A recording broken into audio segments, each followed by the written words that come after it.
Hello, my name is music teacher Kate. In lesson 2, we learned all about the musical alphabet and how it applies to white keys on the piano keyboard.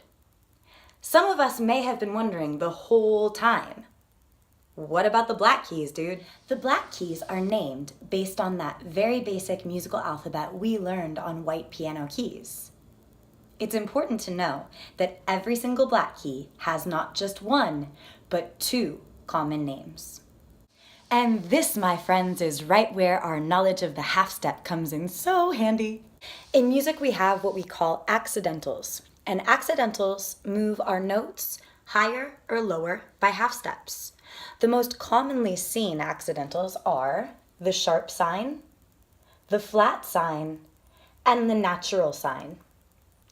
When you sharp a note, you raise that note by 1/2 step.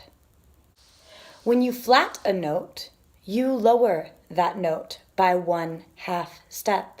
The natural sign appears in written music usually in order to return a pitch that has been previously sharped or flatted to its original pitch. Let's take a look at some black keys. If I look at my group of 2 black keys, I remember that D is the white key dab smack in the middle of my group of 2. So if I raise this note by 1/2 step, I can call this note D sharp. Lowering it back to natural D, and then lowering it by 1 more half step, I can call this note D flat. So if the black key just below D can be called D flat, that same black key, because it is a half step higher than C, can be called C sharp. Learn this word, enharmonic, E-N-H-A-R-M-O-N-I-C, enharmonic. Different names for the same sound, as in C sharp is enharmonic to D flat. E flat is enharmonic to D sharp. D flat is enharmonic to C sharp. D sharp is enharmonic to E flat. E sharp is enharmonic to F. F sharp is enharmonic to G flat. C is enharmonic to B sharp. C flat is enharmonic to B. B flat is enharmonic to A sharp. Y'all remember that word chromatic? Moving by half steps? We now know beyond the shadow of any doubt that there are 7 letters in our musical alphabet, A, B, C, D, E, F, G.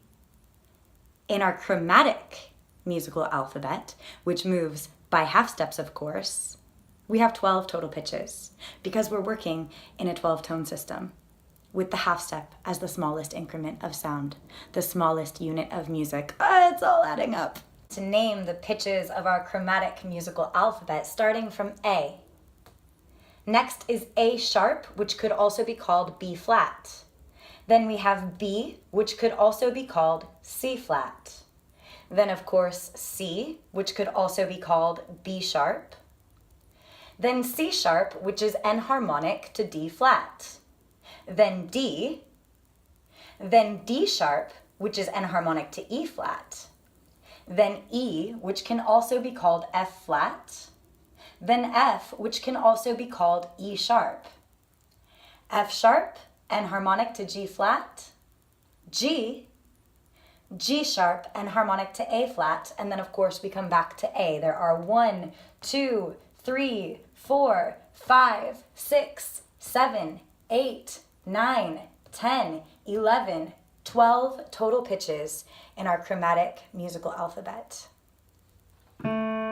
A sharp or B flat, B or C flat, C or B sharp, C sharp or D flat, D, D sharp or E flat, E or F flat, F or E sharp, F sharp or G flat, G, G sharp or A flat, and we're back at A.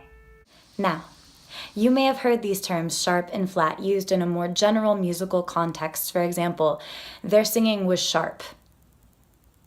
When a musician sounds awfully off, it often has to do with that musician being slightly sharp or slightly flat of where the song requires them to be for the sake of harmony. These cacophonies can be described generally as sharp or flat. You know, if a violin is tuned flat and all the other instruments in the symphony are perfectly in pitch, it's going to sound funny. So, now we know what a pitch is. We're comfortable with our step-like intervals, and we know what these pitches are called. This must mean it's about time to study our first musical scale. I'll see you in lesson 5.